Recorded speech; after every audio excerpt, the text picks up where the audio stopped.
Dikenal sebagai The Missoula Mauler, Wayne Nance menembak dan menikam korbannya setelah memperkosa mereka antara tahun 1974 sampai 1986. Ia menyerbu rumah-rumah di seberang Montana, menyelinap masuk, memperkosa dan membunuh para penghuninya. Dia tidak pernah dicurigai apalagi tertangkap sehingga pada suatu hari dia menjumpai kesialannya. Hello guys, welcome back to the office of Satpam Detective. Bersama saya, Kang Beri Gunawan, yang akan selalu mengupas dan mengulas sebuah kisah dan kasus dengan tegas dan lugas.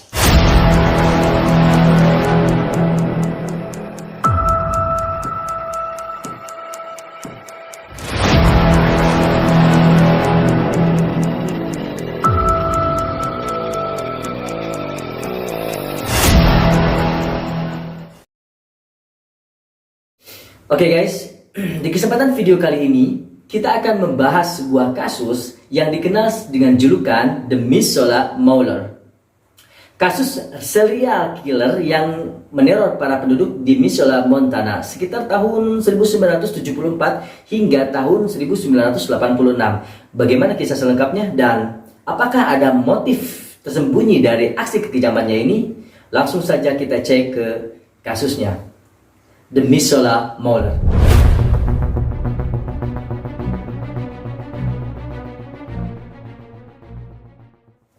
Lahir pada 18 Oktober 1945 di Missoula, Montana, Wayne Nathan Nance dibesarkan di sebuah karavan mobil di luar kota dengan seorang ayah yang bekerja sebagai sopir truk dan seorang ibu yang bekerja sebagai pelayan resto. Nance ini sebenarnya dikenal sebagai anak yang berprestasi di sekolahnya. Namun, ya namanya masa depan dan nasib seseorang siapa yang tahu. Wayne Nance melakukan pembunuhan pertamanya pada usia 18 tahun pada April 1974. Dia menyerbu rumah Harvey Pons saat pemilik rumah itu pergi ke gereja. Namun tragisnya istri Harvey Pons yang bernama Donna sedang sendirian di rumah. Sebagai teman dari keluarga Pons, Nance tahu betul bahwa Harvey Pons memiliki senjata api Luger kaliber 922 yang disimpan di lemari. Nah, ini sebuah pelajaran nih buat kita agar kita itu nggak mengumbar sesuatu tuh yang seharusnya kita rahasiakan. Nah, dia menyelinap ke kamar tidur dan mengambil pistol itu, lalu mengikat Donna dan memperkosanya di bawah todongan senjata. Kemudian dia membawanya ke ruang bawah tanah dan menembaknya dengan 5 peluru ke kepalanya. Mungkin kita mengira 1 atau 2 tembakan saja di kepala itu udah cukup untuk menewaskan seseorang. Tapi dilihat dari sini kita bisa menyimpulkan betapa kejam dan bengisnya si Nance ini. Lalu polisi yang datang ke TKP menemukan beberapa bukti yang anehnya mengarah ke Harvey Pons alias suami si Donna. Harvey kemudian dicap sebagai tersangka dan dalam pembunuhan istrinya sendiri. Ditambah nih dengan kecurigaan yang diperparah oleh fakta bahwa dia itu sedang berselingkuh pada masa-masa itu. Untung saja karena bukti yang sangat kurang menggagalkan pihak kepolisian untuk menyeret Harvey ke pengadilan, memaksa polisi untuk melepaskannya kembali dan bersamaan dengan hal itu, teror dari Missoula Mauler pun dimulai.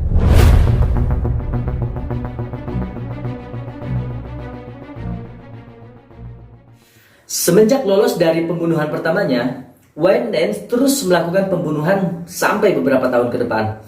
Selanjutnya, sesosok mayat seorang gadis remaja yang diperkosa dan ditikam ditemukan di dekat Beavertail Hill State Park 5 tahun kemudian. Mayat tanpa nama itu sempat dijuluki sebagai Betty Beavertail sampai 1985. Ketika dia pada akhirnya dapat diidentifikasi sebagai seorang gadis Seattle berusia 15 tahun bernama Devonna Nelson. Yang diketahui dia tuh udah kabur dari rumahnya sebelumnya ya.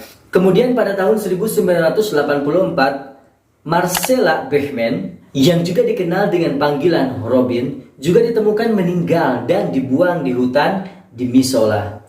Korban kali ini tidak hanya meninggal karena 3 tembakan di kepala, tetapi dia telah membusuk selama 3 bulan lamanya. Korban ini dijuluki Debbie Deer Creek. sebelum akhirnya dapat diidentifikasi sebagai Marcella Bachmann pada tahun 2006. Nah, bisa kita bayangkan kan, ini kejadian pada tahun 1984 tapi baru dapat diidentifikasi pada tahun 2006, nyaris 20 tahun sob. Bagaimana nasib keluarga korban? 1000 pertanyaan pasti berkecamuk di hati mereka. Di mana anaknya berada atau di mana salah satu keluarganya berada? Jika masih hidup, di manakah rimbanya? Dan jika sudah mati, di mana? Oke, kok jadi kayak nyanyi dangdut? Oke, kita lanjut langsung ke kasusnya. Tunjukkan padaku di mana kuburnya. Lalu pada bulan September 1985, tubuh tak dikenal lainnya muncul. Korban kali ini dijuluki sebagai Christy Crystal Creek, dan dia telah ditembak 2 kali di kepalanya lalu dibuang.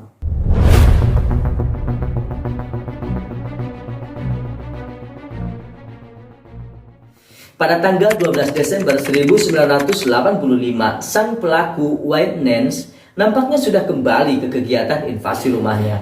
Kali ini korbannya adalah Meg dan Teresa Shock. Mereka baru saja selesai makan malam bersama ketiga orang anaknya yang bahkan masih kecil-kecil. Lalu datang Nance menggedor rumah mereka. Ini adalah penyerangan yang paling frontal yang pernah dilakukan White Nance. Meg langsung ditikam sampai mati dengan pisau daging sesaat setelah dia membukakan pintu rumahnya. Sementara itu, istrinya yaitu Teresa Shock kemudian diseret ke kamar tidur dan diperkosa. Ketika Nance selesai dengan nafsu bejatnya, lalu dia menikamnya sampai mati dan bahkan membakar rumah itu untuk membunuh anak-anak mereka. Untung saja petugas datang dengan cepat dan berhasil menyelamatkan anak-anak dari pasangan Meg dan Teresa ini. Tapi sayang bahwa kedua orang tua mereka itu memang sudah meninggal sebelumnya. White Nance sendiri bahkan setelah penyerangan brutal tersebut masih belum diincar oleh polisi. Jangankan diincar, dicurigai pun belum. Nampaknya petunjuk yang berhubungan dengan White Nance dengan kasus-kasus pembunuhan yang terjadi sebelumnya belum ditemukan. Untuk mendinginkan situasi, Nance menikmati keberuntungannya yang masih tersisa.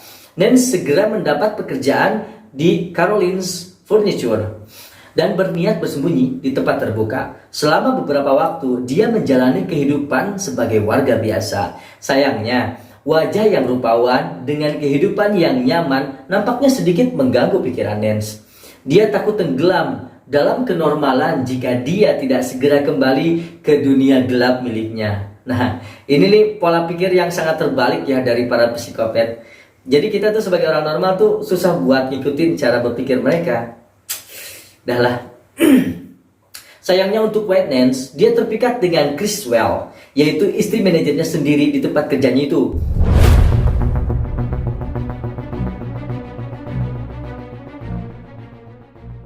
Nah, pada tanggal 3 September 1983, suami Chris Wells, Doug Wells, yang sedang ada di rumahnya menyadari bahwa ada seseorang yang sedang bersembunyi di semak-semak halaman rumahnya. Karena dia penasaran tuh, dikira takutnya maling, dia pun langsung memeriksa keluar dan ternyata dia menemukan sosok pegawainya sendiri, White Nance, yang sedang mendekat dan mengendap-endap. Ditanyai kenapa dia mengendap di dekat rumah bosnya malam-malam seperti itu, Nance hanya menjawab dengan menodongkan pistol ke kepala Doug. Tapi Nance tidak langsung membunuh Doug. Dia malah menggunakan Doug sebagai sandera. Saat mereka berdua masuk, Chris Wells yang melihat suaminya ditodong senjata oleh salah satu pegawainya langsung kaget dong. Chris kemudian diperintahkan di bawah todongan senjata untuk mengikat suaminya sendiri. Chris hanya bisa menuruti perintah Nance. White Nance kemudian mengikat Chris dan menyeretnya ke kamar tidur, lalu membawa Doug pergi ke ruang bawah tanah. Di ruang bawah tanah itu, White Nance langsung menikam Doug. Setelah menikam Doug di dada dengan pisau ukuran 8 inci dan mengira dia sudah mati, lalu Nance kembali ke kamar tidur untuk menyalurkan hasrat dajalnya. Tapi ternyata, nah di sini nih adegan favorit kita nih bro. Detik-detik kesialan terakhir menghampiri si psikopat ini. Tikaman Nance ternyata meleset sekitar 1 inci dari hati Doug. Memang Doug hampir mati, tapi Doug secara ajaib membebaskan dirinya dan mengambil senapan Savage kaliber 250 miliknya. Dipacu dengan adrenalin dan keinginan untuk menyelamatkan istrinya, Doug langsung berlari ke lantai atas dan berniat menghadapi Nance. Nance yang tak mengira bahwa Doug masih hidup pada akhirnya menerima 1 tembakan dari samping yang membuatnya terkapar seketika. Dalam amarah yang memuncak, Doug kemudian memukuli wajah Wayne Nance menggunakan pistolnya, meremukan tengkorak sang Miss Sola Moller sampai mati. Nah, mamam pokoknya nama kesialan cocok. Pokoknya nama gue gergetun lah jadinya gitu ya. Masih dalam keadaan trauma, keluarga Wells kemudian menelepon polisi dan menjelaskan situasinya saat itu. Kemudian pihak berwenang pun datang. Mayat Wayne Nance dievakuasi dari rumah keluarga Wells dengan keadaan kepala yang remuk.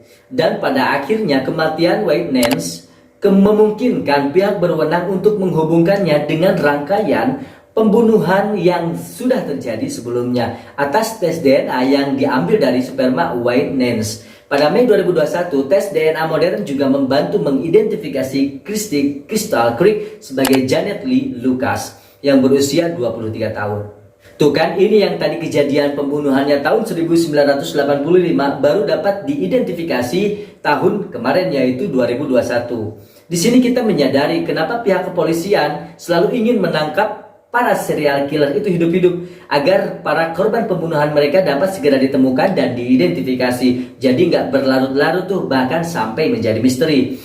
Polisi memperkirakan meskipun banyak pembunuhan ini sudah terungkap, masih ada beberapa korban Miss Sola Moller yang belum ditemukan. Nah kan, pada akhirnya sebagian masih menjadi misteri sampai sekarang. Oke guys, begitulah jejak rekam serial killer yang dikenal sebagai Miss Sola Moller Wayne. Perkosa bunuh, akhirnya modar ya dengan kepala remuk, sebuah azab yang sangat menginosiarkan. Cocoklah jadi judul sinetron di negeri kono. Lupa. Saya akan bawa anjing ke sana. Biar orang-orang masjid itu kapok. Ya Allah, Mas. Azan itu panggilan. Oke guys, mungkin cukup sekian video kita kali ini. Jika ada saran ataupun pendapat, silahkan tulis di kolom komentar. Dan jangan lupa ditonton video-video kami yang lainnya. Dan tunggu video-video kami selanjutnya. Saya Beri Gunawan, undur diri dan tetap waspada.